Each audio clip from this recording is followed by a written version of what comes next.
말씀 함께 보겠습니다. 먼저 시편 139편 그리고 예레미야 23장 다 구약에 있는 말씀인데요. 시편 139편 904페이지에 있고 또 예레미야 23장은 1088페이지에 있습니다. 자, 자리에서 일어나셔서 우리 하나님의 말씀을 경외하는 마음을 가지고 두 말씀을 함께 다 읽도록 하겠습니다. 먼저 시편 139편 7절부터 10절 함께 읽습니다. 시작. 내가 주의 영을 떠나 어디로 가며 주의 앞에서 어디로 피하리이까. 내가 하늘에 올라갈지라도 거기 계시며 수월에 내 자리를 펼지라도 거기 계시니이다. 내가 새벽 날개를 치며 바다 끝에 가서 거주할지라도 거기서도 주의 손이 나를 인도하시며 주의 오른손이 나를 붙드시리이다. 아멘. 예레미야 23장 23절과 24절 1088페이지에 있습니다. 자, 함께 읽겠습니다. 시작. 여호와의 말씀이니라. 나는 가까운 데 있는 하나님이요 먼 데에 있는 하나님은 아니냐. 여호와의 말씀이니라. 사람이 내게 보이지 아니하려고 누가 자신을 은밀한 곳에 숨길 수 있겠느냐. 여호와가 말하노라. 나는 천지에 충만하지 아니하냐. 아멘. 자리에 앉으시기 바랍니다. 한번 기도하고 그리고 말씀 보도록 하겠습니다. 하나님 아버지, 오늘도 우리가 예배의 귀한 순서를 따라서 하나님의 은혜를 받으며 특별히 이 시간에는 우리의 마음을 다해서 주의 말씀의 귀한 진리를 터득하기를 원합니다. 성령께서 감동으로 기록하신 귀한 말씀 속에 하나님의 진리를 우리에게 보여주실 때 특별히 하나님이 어떤 분이신가를 우리에게 알려주셨는데 우리의 지혜의 부족과 저희의 영적인 우둔함 때문에 이 말씀의 진리를 다 깨닫기가 너무 어렵습니다. 하지만 성령의 충만함을 허락하시고 성령께서 특별히 우리를 지혜로 조명해 주셔서 하나님의 세계를 더 밝히 알고 깨달을 수 있도록 이 시간 은혜를 베풀어 주시옵소서.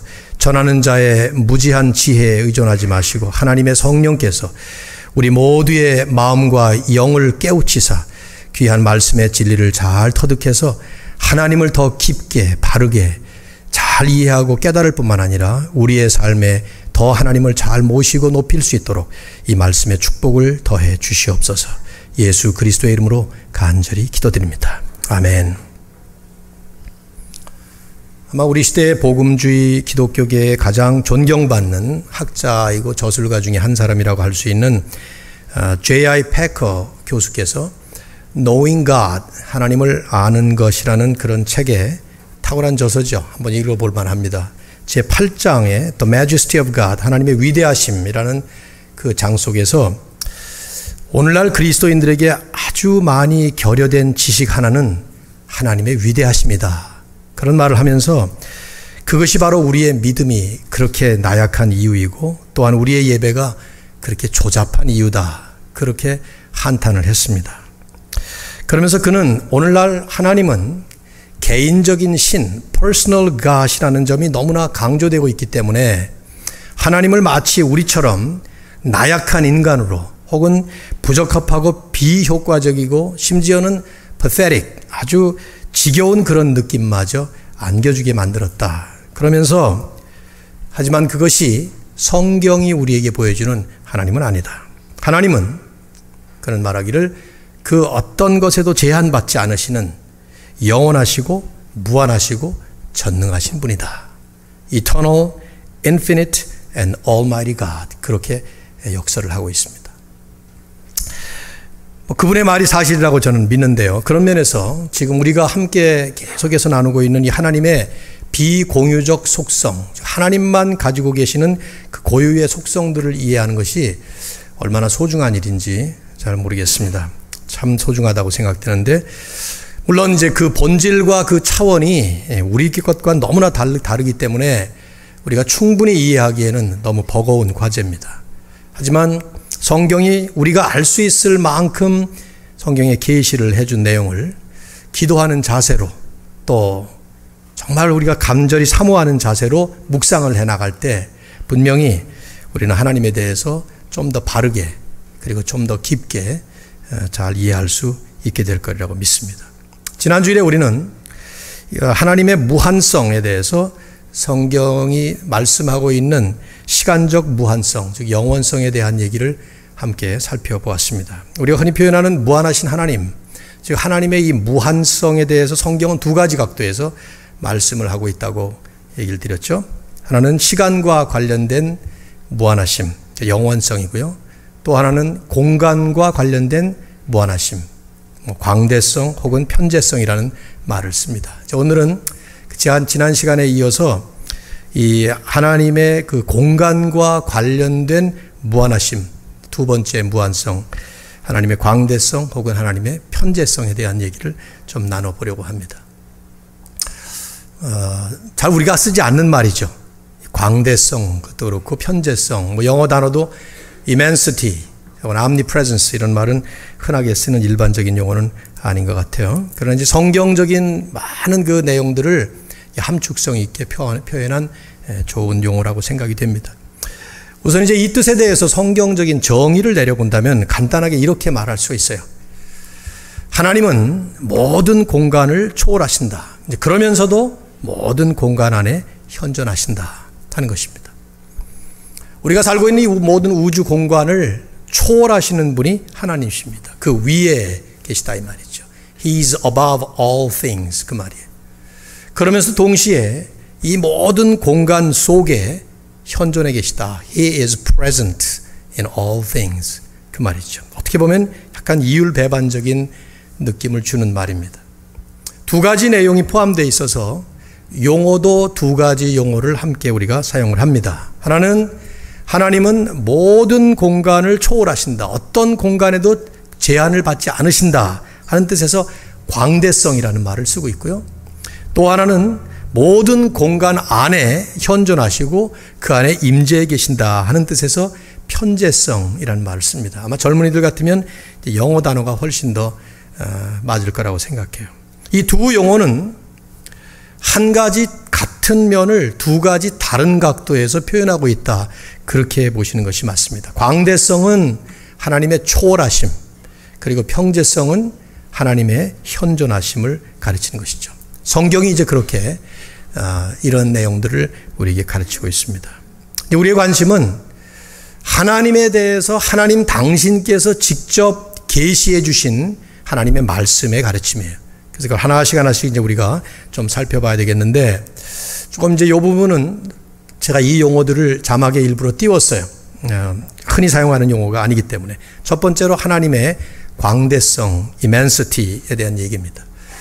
그 내용을 얘기를 한다면 이렇게 우리가 정의를 할 수 있어요. 이미 말씀드린 것처럼 하나님은 어떠한 공간적 제한도 받지 않으시고 모든 공간을 초월하신다 하는 것입니다. 논리적으로 생각해 볼 때 이런 사실은 하나님이 창조주시라는 사실을 믿기만 하면 사실은 당연한 논리라고 생각이 돼요. 세상을 우리 하나님께서 창조하셨다. 창조론을 믿는 사람이라고 하면 세상의 모든 공간적 그 물질 세계는 하나님이 창조하시기 전에는 존재하지 않았던 것이니까 당연히 하나님은 그 창조 이전부터 이 공간이나 물질이 만들어지기 이전부터 존재하셨을 테니까 당연히 공간적인 제한을 받지 않으시겠죠. 그걸 초월하시는 분이 하나님이시라는 것을 우리는 논리적으로 정리할 수 있을 거예요. 그래서 우리가 논리보다는 이제 성경이 말씀하고 있는 말씀들을 좀 하나씩 보겠습니다. 아까 일부 예배를 해보니까 제가 성경 구절을 너무 많이 뽑은 것 같아요. 조금 줄이도록 할게요. 우선 창세기 14장 14절, 19절을 보면 멜기세덱이 아브라함에게 표현을 할 때 하나님을 이렇게 표현을 해요. 천지의 주제이시오 지극히 높으신 하나님. 여기 천지의 주제라는 표현에 주목할 필요가 있습니다. 주제라는 한자 용어는 주인이라는 뜻입니다. 혹은 소유주라는 뜻이 더 정확한 말이에요. 영어 성경을 보면 possessor라는 말을 썼어요. 천지, 즉 하늘과 땅 전체를 하나님께서 소유하고 계시다는 거예요. 그 주인이라는 말이죠. 그 안에는 하나님이 만드셨다는 창조가 그대로 개념에 들어가 있는 말이에요. 즉 이 하늘과 땅 전체 모든 우주 만물을 하나님이 만드셔서 그걸 당신 것으로 지금 가지고 계시다 이 말이죠. 하나님의 초월성을 지금 여기에 표현하는 거예요. 22절에 내려가면 아브라함은 이 말을 그대로 받아서 똑같이 반복을 해요. 천지의 주제이시요 지극히 높으신 하나님 여호와, 그런 말을 합니다. 그 다음 말씀은 제가 좀 생략을 하고요. 오히려 이제 이 말씀을 좀 보면 좋겠는데, 그렇기 때문에 하늘이든 땅이든 이 우주 공간의 그 어떤 물질 세계도 하나님을 담을 수가 없겠지요. 하나님께서 물리적으로 임재해 계시다라고 하는 것을 상징적으로 표현하기 위해서 성전을 짓도록 하나님은 말씀하셨는데, 그 성전의 역사 속에 가장 화려하고 웅장한 성전이 솔로몬 성전이었습니다. 다윗의 아들 솔로몬이 부가 가장 극치에 올랐을 때에 많은 물건들을 모아서 돈을 들여서 가장 웅장하고 화려한 성전을 짓습니다. 그리고 나서 열왕기상 8장 27절에 그 성전을 하나님께 봉헌하는 봉헌식에서 이런 말을 해요. 하나님이 참으로 땅에 거하시리이까 하늘과 하늘들의 하늘이라도 주를 용납하지 못하겠거는 하물며 내가 건축한 이 성전이오리이까. 사실은 이 성전을 지으면서 그 성전을 하나님께 바치면서 이것이 하나님의 집입니다, 하나님이 이제 여기 사십니다 하는 그런 뜻으로 성전을 지은 거예요. 그러나 실제로 바른 신학을 가지고 있었던 솔로몬은 이렇게 고백을 하는 것이죠. 하나님이 어떻게 땅에 거하시겠는가? 하늘과 또 하늘의 하늘이라도, 지금도 우리가 볼 때 이렇게 과학 문명이 발달한 지금도 하늘이라 그러면 최고로 높은 곳이 되는데, 그 당시의 표현으로도 그런 표현을 쓰는 것이죠. 저 높은 하늘과 그 높은 하늘의 하늘들, 그 어떤 곳도 주님을 용납하지 받아들이고 품지 못하겠거늘 하물며 내가 만든 이 성전에 어찌 하나님이 여기 계시겠는가? 아무리 화려하고 그 웅장하고 찬란한 성전이라 해도 그깟 건물 덩어리 하나가 우리 하나님을 담을 수는 없는 것이다. 하나님은 이걸 초월하신 분이다. 그런 말씀을 한 것이죠. 그런 하나님을 한낱 인간이 만든 우상으로 전락시킴으로 인해서 우상 숭배의 죄를 지었던 이스라엘 백성들이 하나님께 크게 징계를 받는 겁니다. 우상 숭배가 하나님 앞에서 극악한 죄라는 것은 하나님의 본질에 크게 침해를 했기 때문에 그런 것이죠. 물건을 가지고 하나님의 형상을 만들어 놓고 또 그것을 모시는 신전을 만들어 놓고 거기에 하나님이 계시다 했던 것이 우상 숭배예요. 그들을 향해서 이사야서 66장 1절에 이렇게 하나님은 말씀하셔요. 여호와께서 이같이 말씀하시되 하늘은 나의 보좌요 땅은 나의 발판이니 너희가 나를 위하여 무슨 집을 지으랴? 내가 안식할 처소가 어디 있으랴? 하늘과 땅이 내 보좌요 내 발판인데 이 온 우주가 나를 담지 못할 텐데 내가 무슨 집에 거하겠느냐? 어디서 내가 안식하겠느냐? 그런 얘기를 하는 것이죠. 바울은 신약의 사도행전을 보면 아텐이라고 하는 곳에 왔을 때, 지금도 그렇습니다마는 그 당시에 그 아테네는 올림퍼스의 모든 신들을 우상으로 만들어서 그들을 모시는 신전들이 가득했던 곳입니다. 근데 그런 많은 신전들과 우상들을 보면서 바울은 하나님이 어떤 분이신가를 모르는 데 대해서 너무 안타까웠던 것이죠. 그래서 그는 바로 거기서 이런 얘기를 합니다. 우주와 그 가운데 있는 만물을 지으신 하나님께서는 천지의 주제시니, 여기 그 말이 나오죠. 주제, 주인이시니 손으로 지은 전에 계시지 아니하시고 또 무엇이 부족한 것처럼 사람의 손으로 섬김을 받는 것이 아니니라. 사람들은 그 하나님을 우상으로 만들고 그 우상을 또 모시는 신전을 만들고 그렇게 했다는 것입니다. 성경이 우리에게 말씀하고 있는 우리 하나님은 그 어떤 공간의 제한도 받지 않으시는 모든 공간을 초월하시는 하나님이시다. 그게 바로 성경에 가득 증거되고 있는 하나님의 초월성, 광대성이죠. 여러분 잠깐 이제 이 의미를 좀 언급한다면은 이거는 우주 자체가 하나님이라는 뜻이 아니에요.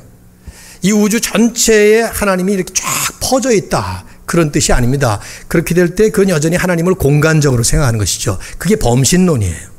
범신론의 핵심이 바로 그런 개념을 가지고 있습니다. 우주 자체가 신이라고 그렇게 믿는 것이죠. 하나님은 세상을, 이 공간을 창조하시기 전에 어디라고 부를 수 있는 그 어떤 곳에도 안 계셨습니다. 공간이 없었으니까 말이죠. 하지만 하나님은 그때에도 존재해 계셨다 이 말이에요.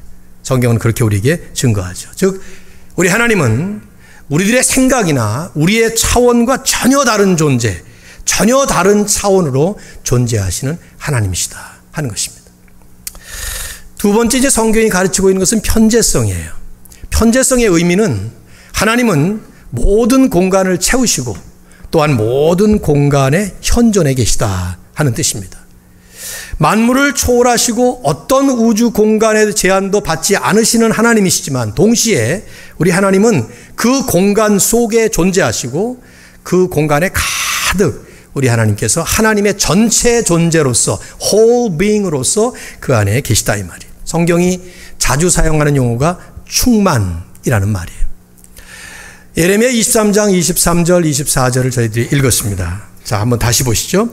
여호와의 말씀이니라. 나는 가까운 데 있는 하나님이요 먼 데 있는 하나님은 아니라 여호와의 말씀이니라. 자, 그 다음에 한번 같이 읽겠습니다. 시작. 사람이 내게 보이지 아니하려고 누가 자신을 은밀한 곳에 숨길 수 있겠느냐. 여호와가 말하노라. 나는 천지에 충만하지 아니하냐. 여기 나는 천지에 충만하지 아니하냐. Do I not fill heaven and earth 이런 표현을 쓰는데 충만이라는 말, 가득 찼다 그 말이에요. 지금 이 우주 공간 어디에나 우리 하나님은 하나님의 전체 존재로서 가득 지금 존재해 계시다는 겁니다. 안 계신 곳이 없다 이 말이에요. 어디나 계시다 그 말이에요. 예레미야 23장 이 말씀은 그 당시에 거짓 선지자들이 거짓말을 마구 해대면서 자신들의 말이나 거짓된 생각들을 신으로부터 숨길 수 있다 하는 어리석은 생각에 대해서 하나님이 예레미야를 통해서 질책한 말씀이에요. 사람이 내게 보이지 않으려고 누가 자신을 은밀한 곳에 숨길 수 있겠느냐. 나는 천지에 충만하다. 가득 내가 차 있다. 어디나 충만하시기 때문에 나를 속이고 나에게서 숨길 수 있는 방법이 없다 그 말이에요. 이걸 좀 더 시적이지만 더 잘 표현한 것이 다윗의 시편 139편입니다. 우리가 아까 읽었습니다마는 내가 주의 영을 떠나 어디로 가며, 제가 읽겠습니다. 주의 앞에서 어디로 피하리이까. 내가 하늘에 올라갈지라도 거기 계시며 수월에 내 자리를 펼지라도 거기 계시니이다. 내가 새벽 날개를 치며 바다 끝에 가서 거주할지라도 거기서도 주의 손이 나를 인도하시며 주의 오른손이 나를 붙드시리이다. 아마 그 당시 고대 사회에서 생각할 수 있는 이 우주 공간의 모든 것들을 대표적인 대표성을 가진 단어 하나 가지고 언급한 것 같아요. 내가 주의 영을 떠나 어디로 가며 주의 앞에서 어디로 피하리까. 못 간다 그 말이죠. 하늘에 올라갈지라도 하나님은 거기 계십니다. 수월에 내 자리를 펼지라도 거기 계시니이다. 아마 하늘은 하나님의 가장 높은 것을 표현하는 상징적인 물리적 처소였겠죠. 수월은 땅 속을 얘기합니다. 지옥을 얘기하죠. 거기 갈지라도 거기에 하나님이 계시다는 거예요. 새벽 날개를 치며 새가 바다 끝으로 쫙 날아가서 있다 하더라도 사람의 눈으로 볼 때 가장 멀리 보이는 그 바다 끝에 거기도 하나님은 계시다는 얘기죠. 거기서도 주의 손이 나를 인도하시고 주의 손이 나를 붙드시리이다. 어디를 가도 하나님은 계시다 이게 말이에요. 하늘, 땅, 바다 어디를 가도 심지어 지옥 같은 그런 그럴듯하지 않은 곳까지도 하나님은 계시다 이 말이죠. 특히 이제 우리가 주목할 것은 바울이 교회를 설명하면서, 넘겨주셔야 될 것 같으네요. 바울이 교회를 설명하면서 이런 하나님의 충만이 그리스도 안에 이루어졌다라는 것을 말씀을 합니다. 에베소 1장 23절을 보면 교회는 그의 몸이니 만물 안에서 만물을 충만하게 하시는 이의 충만함이니라. 이 말씀은 좀 이해하기 좀 어렵게 한 단어 안에 많은 말이 지금 컴팩트하게 들어가 있는데 중요한 용어는 충만이에요. 예수 그리스도 안에 그 하나님의 충만하심이 가득 충만히 임하시게 됐고 그 예수 그리스도를 이루는 몸이 교회인데 결국 교회는 그 예수께서 만물 안에서 모든 만물을 충만하게 하시는 이의 충만함으로 역사하시는 곳이다 그 말이죠. 설명을 훨씬 더 많이 해야 되지만 옛날에 이게 설명한 적이 있었는데 뚜렷한 표현은 이거예요. 온 세상에 가득 채우시고 충만하시고 편재하시는 그 하나님께서 예수 그리스도라는 인간의 몸을 입으시고 이 땅에 오시면서 그리스도 안에서 하나님의 충만함을 우리에게 보여주셨다는 것이죠. 그 그리스도를 믿는 교회, 성도들 한 사람 한 사람의 그 집합체인 그 교회가 바로 하나님의 충만하심을 충만하게 이룬 예수 그리스도의 충만함을 이루고 있는 것이다 이 말이에요. 그러므로 인해서 그리스도를 믿는 교회가 모일 때에 그 하나님의 충만하심이 우리 가운데 충만히 누려지고 체험되어지고 있다 하는 것을 말씀하고 있는 거예요. 이건 좀 이따 이제 좀 더 설명을 드리겠습니다. 이제 이러한 하나님의 편재성, 어디나 계시는 하나님을 우리에게 알리면서 성경이 우리를 주목시키는 중요한 한 가지 사실이 있습니다. 이것이 아마 우리에게 훨씬 더 이제 직접 관계되는 그런 부분이라고 생각하는데, 공간에 편재하셔서 모든 공간을 초월하시면서 그 안에 존재하시는 이 하나님께서 종종 특별한 때에 특별한 방법으로 특별한 자리에 임재하십니다. 내려오신다 이 말이에요. 이걸 대표적으로 보여줬던 것이 구약의 구름 기둥과 불 기둥이에요. 이스라엘 백성들이 광야에서 이제 출애굽을 하고 광야를 지나갈 때 구름 기둥을 보내주시고 불 기둥을 보내셨습니다. 낮에는 구름 기둥, 밤에는 불 기둥이었어요. 그건 물론 이제 물리적으로 보면 물리적인 효과가 있었죠. 뜨거운 사막이니까 사막의 열기에서 그들을 시원하게 만들어주기 위해서 구름 기둥으로 해를 막아주셨다고 볼 수 있어요. 시원했겠죠. 밤이 되면 사막이 기온이 떨어지니까 그 사막의 한기로부터 그들을 보호하기 위해서 그걸 불기둥으로 바꾸신 겁니다. 그러니까 낮에는 구름, 밤에는 불로 만들면서 그들을 보호하셨지만 실상 그 구름 기둥과 불 기둥의 의미는 하나님의 임재에 있었습니다. 예를 들어 이제 출애굽기 13장 21절과 22절 말씀을 보면 이렇게 말씀이 나와요. 여호와께서 그들 앞에 가시며 낮에는 구름 기둥으로 그들의 길을 인도하시고 밤에는 불기둥을 그들에게 비추사 백성 앞에서 떠나지 아니하니라. 이스라엘 백성들 앞에서 구름 기둥이 앞에서 갈 때마다 구름이 그들을 막아줘서 시원하게 해준 것만 아니라 그 영적인 의미는 하나님이 그들에게 지금 인도하고 계시다는 거예요. 밤에 그것이 불기둥으로 바뀌면 캄캄이 아무것도 안 보이는 밤이지만 환한 불기둥이 보이면서 그 불기둥 속에 하나님께서 이스라엘 백성들을 직접 인도하셨다는 것이죠. 눈에 보이는 것은 구름이요 불이라는 물리적인 물건들이었습니다. 현상들이었습니다. 그러나 그 안에 실제로 하나님은 현존해 계셨고 그 안에 강림해 계셨던 것이죠. 어떨 때 하나님은 이렇게 장엄한 광경이 아닌 특별한 다른 모습으로 나타나시기도 하셨습니다. 민수기 12장 5절을 보면 아론과 미리암이라는 사람이 모세를 비방할 때 하나님은 그들을 징계하시기 위해서 강림하셨어요. 여호와께서 구름 기둥 가운데로부터 강림하사 장막 문에 서시고 아론과 미리암을 부르시는지라. 즉 눈에 나타난 물리적인 현상은 구름 기둥이었어요. 근데 그 구름 기둥 안에서 하나님의 음성이 들립니다. 아론과 미리암을 부르십니다. 그래서 하나님이 거기서 내려오셨다는 거예요. 강림, came down. 그리고 장막문에 서 계셨다. 구름이 서 있었지만 사실 그것은 하나님이 서 계셨다 하는 것이죠. 하나님의 특별한 임재가 있었어요. 그 자리에만 하나님이 있었다는 건 아니에요. 어디나 계시는 하나님이 특별히 그 가운데 특별한 방법으로 특별한 장소에 특별한 목적을 가지고 내려오셨던 것이죠. 이게 구약 성경에 아주 많이 나오는 예들이에요. 그 대표적인 것이 언약궤입니다. 언약궤라고 하는 것은 하나님께서 이스라엘 백성들을 출애굽시킨 다음에 그들에게 만들라고 지시하신 아주 중요한 성물이었어요. 거룩한 물건. 직육면체의 상자였는데 길이가 120cm 한 요 정도 되겠죠. 그리고 폭이 한 75cm 정도 되고 높이도 역시 75cm 정도 되는 직육면체의 상자였습니다. 그 상자 안에는 모세가 받았던 10계명의 두 돌판이 들어있고 하나님이 집어넣으라 그랬어요.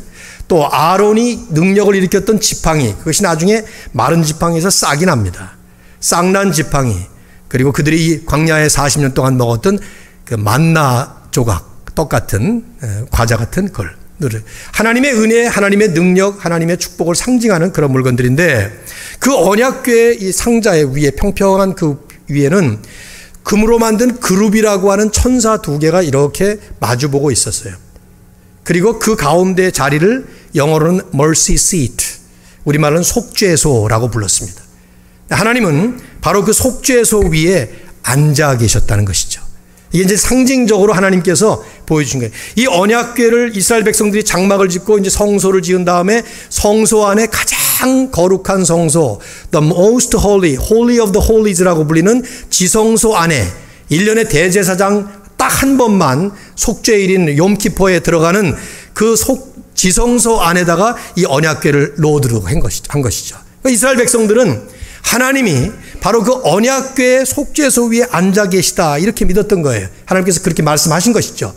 그러니까 1년에 한 번 모든 이스라엘 백성들의 죄를 대신해서 대제사장이 지성소 안에 들어가서 제사를 지냅니다. 그러면 모든 이스라엘 백성들은 금식을 하면서 지금 대제사장이 우리를 대신해서 지성소 안에서 하나님과 페이스 투 페이스로 만나고 계시다라고 믿었던 것이죠. 결국 그 대제사장은 훗날에 오실 예수 그리스도를 예표하는 것이었고요. 어쨌든 바로 그 속죄소가 하나님이 특별히 임재하신 장소였습니다. 출애굽기 25장 21절 22절을 보면 하나님이 직접 그렇게 지시하신 말씀이 나오죠. 속죄소를 궤 위에 얹고 내가 내게 줄 증거판을 궤 속에 넣으라. 거기서 내가 너와 만나리라. 어디나 계시는 하나님이지만 특별히 이스라엘 백성들을 사랑하셔서 이스라엘 백성들에게 특별한 은혜를 베푸시기 위해서 그 속죄소 위에 앉아 계셨고, 그리고 그 이스라엘 백성들과 어디를 가든지 동행했던 것입니다. 이 언약궤가 광야 가나안 정복 때마다 계속 따라다니죠.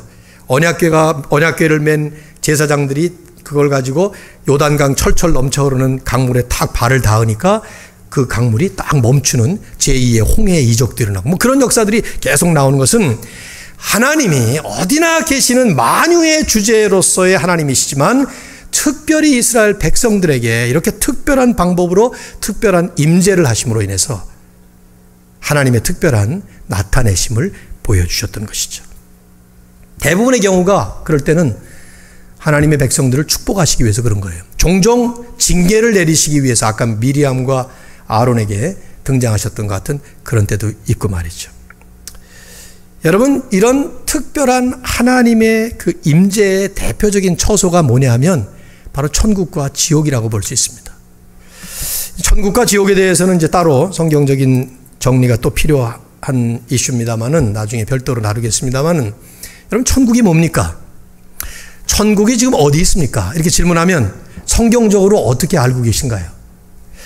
천국은 많은 사람들이 오해하는 것처럼 우리의 생각 속에 존재하는 개념이 아닙니다.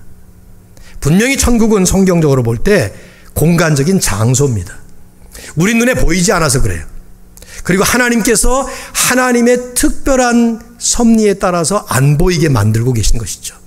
그러나 분명히 우리는 믿게 되면 그 장소로 갑니다. 근데 어떤 장소냐 하고 묻는다면 천국의 그 속성, What is the nature of heaven? 하고 묻는다면 천국이 어떤 곳이냐 할 때 대답을 어떻게 해야 되는가 하면 성경적으로 보면 하나님의 이런 특별한 임재하심이 가장 충만한 영광의 상태로 벌어지고 있는 곳, 그것이 바로 천국이다. 그렇게 얘기할 수 있는 거예요. 하나님은 어디나 계셔요.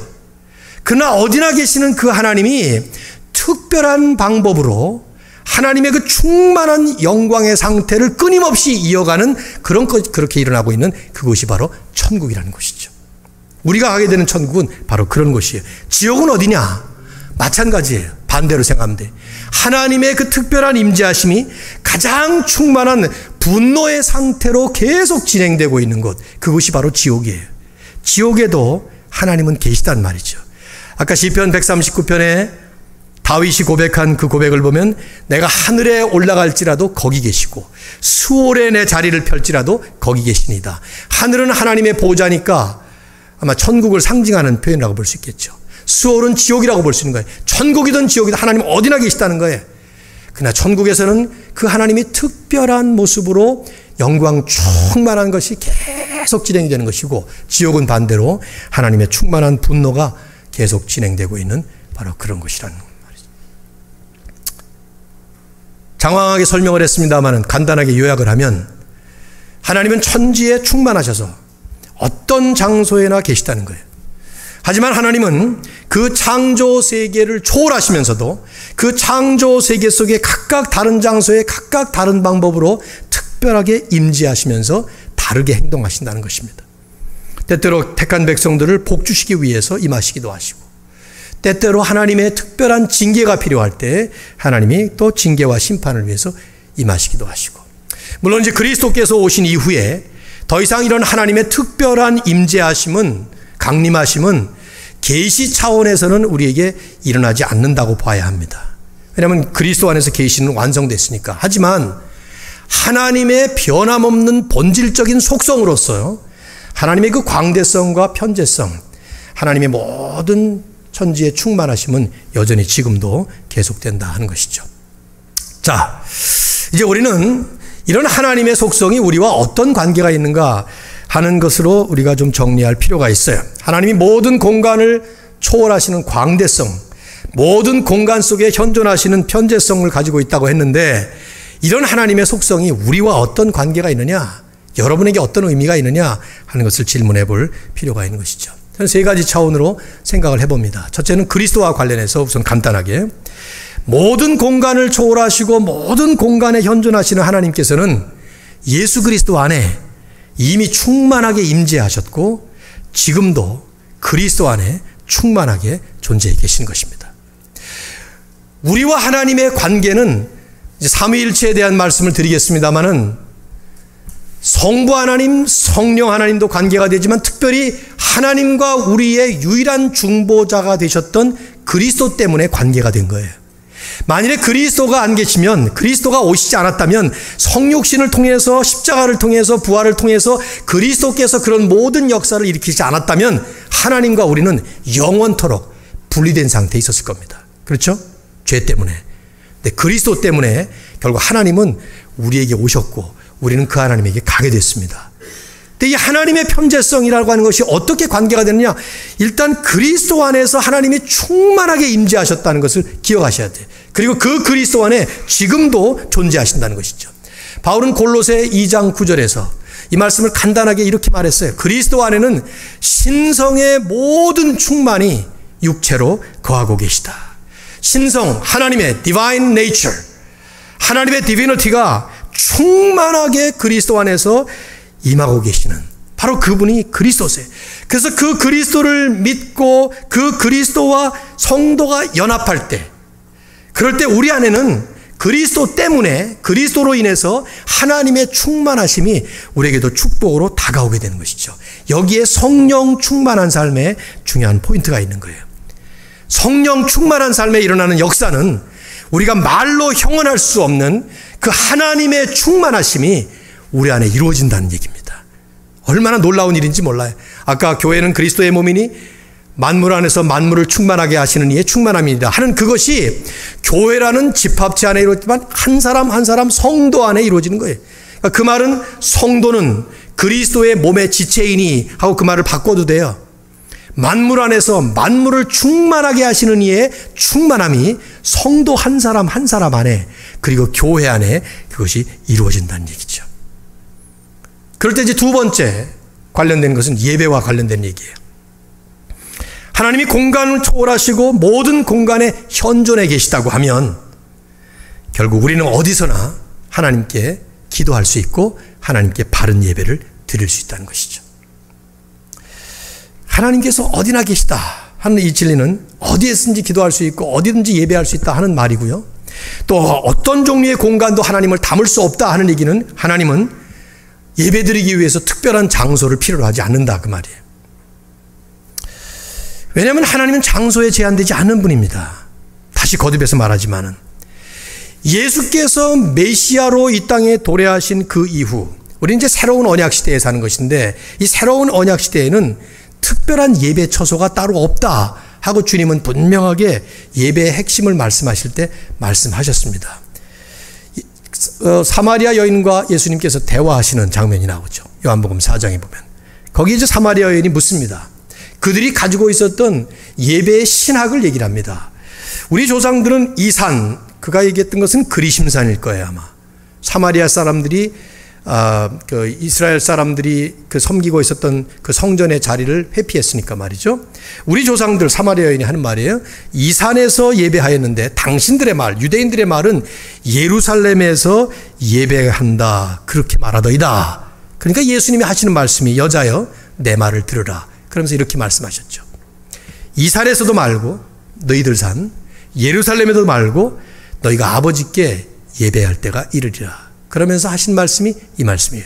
하나님은 영이시니 예배하는 자가 영과 진리로 예배할지니라.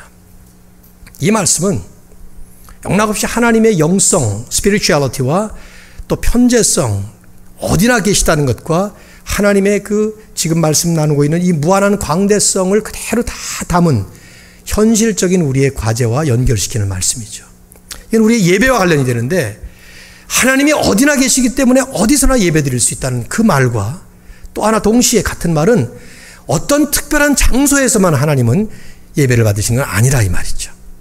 이런 면에서 우리 한국교회는 저는 한국교회뿐만 아니라 사실 현대교회가 이런 부분에서 큰 오류를 범해왔다고 생각하는데 상당히 지금도 빗나간 상태에 있어요.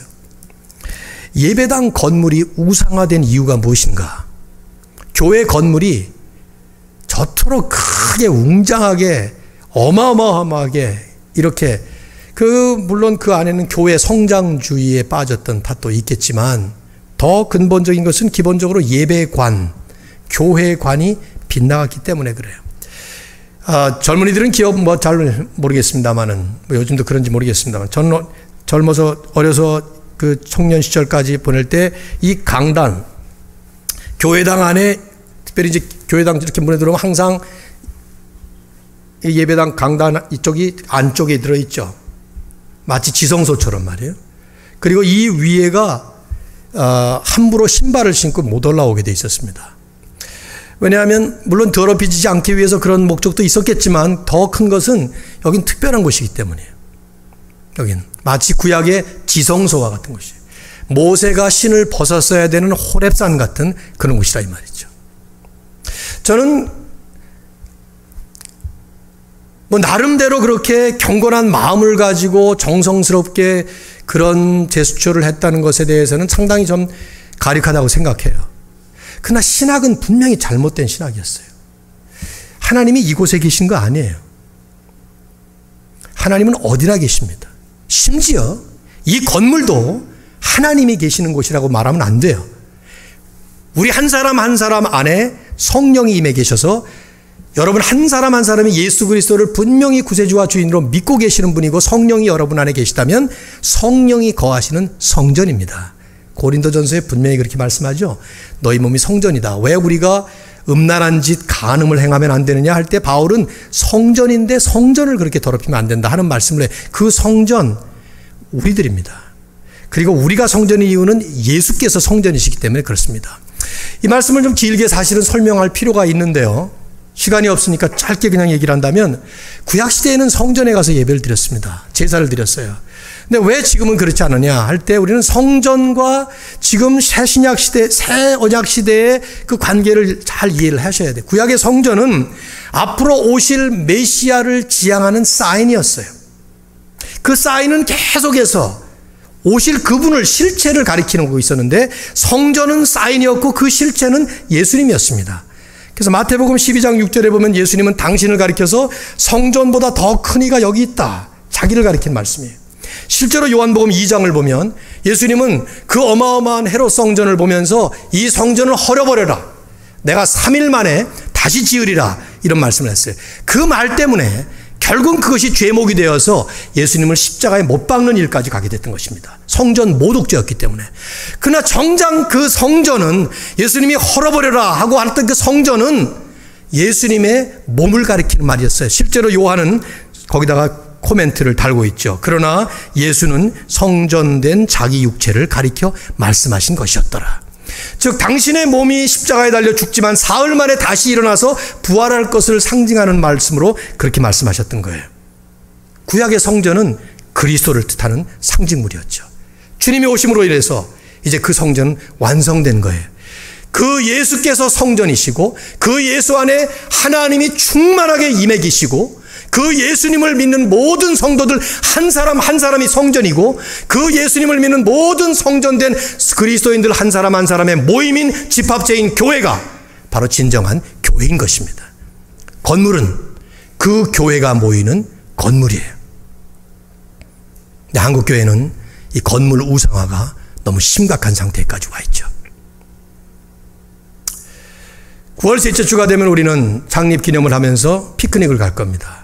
그때 이제 사람들이 묻기에 만일에 그날 어떤 사람들이 임마누엘 교회 어디 있습니까? 하고 물으면 4723 스프루스 스트리트 임마누엘 여기를 얘기하면 안 되는 거예요. 우리는 그때 교회로서 피크닉에 모여요. 거기가 교회가 되는 거예요. 여기는 그날은 그냥 건물만 남아있는 셈이 되는 것이죠. 여러분, 이 말씀을 오해하시면 안 돼요. 건물을 무시해라, 그 뜻이 아닙니다. 예수님의 사진이라고 걸려있는 사진들을 보면 그 예수님 아니죠. 예수님 얼굴 모르니까. 그렇지만 그것이 예수님의 사진이라고 말을 하면 아닐지라도 그 사진을 함부로 발로 밟거나 찢거나 침뱉거나 그렇게 쓰는 사람은 없을 거예요.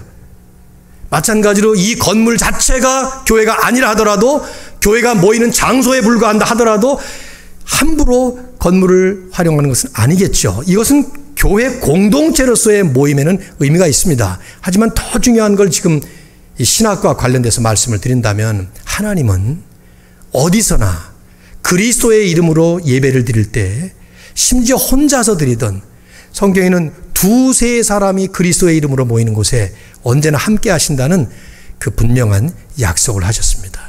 이것이 우리에게 중요한 부분이에요. 제가 여러분에게 도전하고 싶은 것은 이것입니다. 질문합니다. 혹시 여러분의 예배는 이 교회 건물에서만 드리는 예배는 아닙니까? 하는 것입니다. 이 교회 건물을 떠나는 순간, 이 시간이 지나가는 순간 여러분은 예배에서 사라지는 것이 아니냐 이 말이죠. 가정에서 예배 드립니까? 개인적으로 예배 드리시나요? 어디나 계시는 그 하나님에게 어디서나 드려야 되는 그 예배를 드리는 예배자로서 살아가고 있느냐 하는 질문을 하는 것이죠. 이게 우리에게 중요한 부분이에요. 여기서 지금 드리는 이 예배만큼이나 중요한 것은 어디나 계시는 그 하나님의 임재하심을 바라보면서 그 하나님과 함께 동행하는 진정한 예배자로 살아가야 되는 줄로 믿습니다. 세 번째, 죄와 관련해서 마지막으로 중요한 교훈이 있습니다. 하나님께서 모든 공간을 초월하시고 모든 공간에 현존해 계시다고 하면 우리는 죄를 지으면서 하나님을 결코 피할 수가 없습니다. 하나님의 광대성, 하나님의 편재성, 어디나 하나님이 계시다고 하는 이 진리는 죄인으로서 죄 짓는 삶을 살아가면서는 너무나도 두려운 그런 진리가 될 수 있어요. 생각해 보십시오. 지금 이 자리에 하나님이 계십니다. 여러분이 이 건물을 나가서 어디를 가 있든지 하나님이 거기 계세요. 여러분이 몰래 다른 사람의 눈을 피해서 어떤 종류든 죄를 짓고 있다면 그 자리에도 하나님이 계십니다. 왜 세상 사람들은 죄를 지을까? 하나님의 현존하심을 못 느끼기 때문입니다. 그렇다면 우리 그리스도인들이 왜 여전히 죄를 지을까? 근본적으로 우리 안에 아직 죄성이 남아있고 부패성이 남아있습니다마는, 그런다 왜 죄를 지을까? 하나님의 지금 이 순간 presently 여기 계시다고 하는 그 사실에 대한 현실적 감각을 잃기 때문입니다. 하나님이 만일에 분명하게 우리를 지금 눈을 뜨고 보고 계시다는 것을 내가 안다면, 느끼고 있다면, 실제로 체험하고 있다면 죄 짓기 어렵습니다. 근데 우리가 죄를 짓는 순간은 그것이 뭐든 간에 말이죠. 마음으로 짓는 죄, 말로 짓는 죄, 행동으로 짓는 죄, 그 죄 짓는 순간 우리는 하나님의 실존 감각을 상실하는 것입니다. 그러므로 이런 신학이 지금 너무나 중요한 거예요. 여러분, 겁주려고 여러분에게 하는 말씀이 아니고 성경적 진리이기 때문에 그렇습니다. 하나님께서 죄인을 얼마나 집요하게 찾아서 벌을 주시는가. 오늘날 신약시대를 사는 우리들은 이 부분에 대해서 너무 우리는 나이브하게 생각을 하는 것 같아요. 아모스 9장 1절, 2절, 3절, 4절 너무 길어서 다 못 썼어요. 제가 그냥 중략을 했는데 다 읽어드릴 테니까 한번 들어보세요. 내가 그 남은 자를 칼로 죽이리니 그 중에서 한 사람도 도망하지 못하며 그 중에서 한 사람도 피하지 못하리라. 그들이 파고 수월로 들어갈지라도, 땅속을 파고 들어갈지라도 내 손이 거기에서 붙잡아낼 것이요, 하늘로 올라갈지라도 내가 거기서 붙잡아 내릴 것이며, 갈멜산 꼭대기에 숨을지라도 내가 거기에서 찾아낼 것이요, 내 눈을 피하여 바다 밑에 숨을지라도 내가 거기에서 뱀을 명령하여 물게 할 것이요. 나는 이 말씀 때문에 바다 깊은 곳에서 수영하기가 두려워요. 뱀이 그 안에 있다는 말을 들으니까, 그 원수 앞에 사로잡혀 갈지라도 내가 거기에서 칼을 명령하여 죽이게 할 것이라. 내가 그들에게 주목하여 화를 내리고 복을 내리지 아니하리라 하시니라. 성경에서 빼버리고 싶은 구절들 중에 대표적인 한 구절이에요. 너무 무서워요. 이 글을 읽는 순간. 나는 여러분이 현실적으로 가장 반복해서 가장 혐오스럽게 여러분 자신 걸 씨름하게 만드는 그 죄를 여러분이 행하는 그 자리에 이 말씀을 붙여놓으면 좋을 것 같아요. 침실이든 골방이든 어디든 간에 하나님이 지금 살아계시다. 하나님이 지금 여기 계시다. 지금 이 현장에 이 시간에 이 순간 이 자리에서 보고 계시다 하는 생각을 하는 순간 죄 지으려고 하다가도 우리는 아마 손을 놓을 수 있을 것입니다. 어떤 경우에도 하나님을 피해 달아날 수가 없습니다.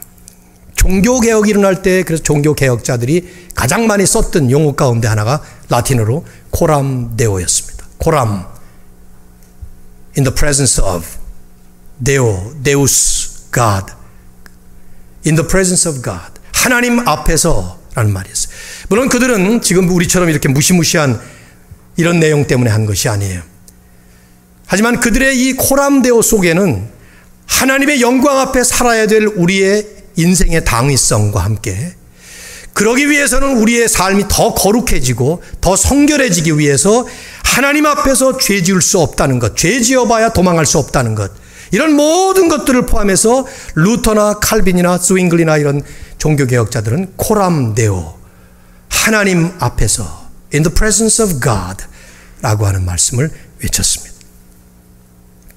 여러분, 제가 여러분에게 이 말씀을 드리면서 정말 중요한 것은 이런 하나님의 속성이 우리와 하나님, 나와 하나님과의 관계에 따라서 정반대로 바뀌어질 수 있다는 사실을 상기시켜 드리고 싶습니다. 하나님과의 관계가 나쁘면, 그래서 내가 죄를 지어서 하나님으로부터 멀리 떠나려고 하는 그런 마음이 들게 되면 이건 한없이 두려울 진리예요. 그렇지만 반대로 하나님과 관계가 좋으면 이건 너무나도 좋은 말씀이에요. 너무나도 귀하고 소중한 진리를 안겨주는 것입니다. 왜? 어디서나 하나님은 나를 지켜주십니다. 어디를 가든지 하나님은 나와 동행하시면서 나를 보호해 주십니다. 내가 어디에 있든지 하나님의 자녀인 나를 감싸주시고 사랑해 주시고 은혜를 베푸시고 특별한 복을 주시기 위해서 하나님은 기다리고 계십니다. 그게 이 진리예요. 근데 그 진리가 예수 그리스도 안에서 기쁜 소식으로 복음으로 우리에게 찾아온 것이죠. 그리스도가 아니었다면 하나님은 영원토록 우리에게 두려움의 대상이에요. 그리고 우리는 혐오의 대상입니다. 그러나 예수님 때문에 그분이 오셔서 우리를 위해 모든 것을 다 내려놓으시고 모든 죄짐을 다 짊어지시고 단번에 once for all 십자가 위에서 주님은 죽으셨고 부활하셨습니다. 그래서 이제 우리는 그 예수님 믿기만 하면 내가 그렇게 끊임없이 노력하고 갈등하고 싸워도 되지 않는 그 모든 죄의 문제를 주님이 다 짊어지셨단 말이죠. 이 말은 내가 죄 안 짓는다는 게 아니에요. 내가 죄 지을 때마다 클레임해야 될 분이 계시단 말이에요. We have to claim Jesus. 예수님을 클레임해야 된다 이 말이에요. 그러면 예수님은 우리에게 모든 것을 전부 다 하나님의 자녀가 받을 축복으로 주님은 보장해 주신다 이 말이죠. 여러분, 보험들 들고 계시죠? 운전하시는 분들. 보험을 들었습니다. 자동차 사고가 났어요. 꽝 하고 부딪혀서 2만 불짜리 사고가 났다고 합시다. 돈에 2만 불이 어디 있어요? 200불도 없는데. 그런데 보험 클레임을 하면 보험회사에서, 물론 디덕터블은 내야 되겠지만 디덕터블이 없는 거라면 보험회사에서 그거 다 물어줍니다. 그렇죠? 그게 클레임이에요. 하나님께서 너 또 죄졌어 하고 나한테 나올 때마다 우리는 예수님을 보험으로 탁 내놓는 것입니다. 클레임하는 거예요. 예수님이 보험이에요. 보험들 안 들었나 보네. 실감이 안 나나 봐요. 보험을 내놓는 거예요, 예수님은. 그 예수님이 내가 다 갚았걸랑요? 그러면서 예수님께서 막아주시는 거예요. 그렇기 때문에 우리가 믿어야 될 분이 주님이라는 얘기예요. 우리가 하는 것이 아니라 주님이 이미 해놓으신 일을 우리는 클레임하는 거예요. 보시라고 주님께서. 그러므로 인해서 우리는 끊임없이 죄를 짓는 거 아니죠. 자동차 한번 사고 나고 보험 들고 나서 보험으로 커버된 다음에 그 다음에 또 사고, 나 보험 100만 불짜리 있어 또 사고 내고 그럽니까? 비슷한 논리가 우리의 신앙생활 속에 그대로 있는 것이죠.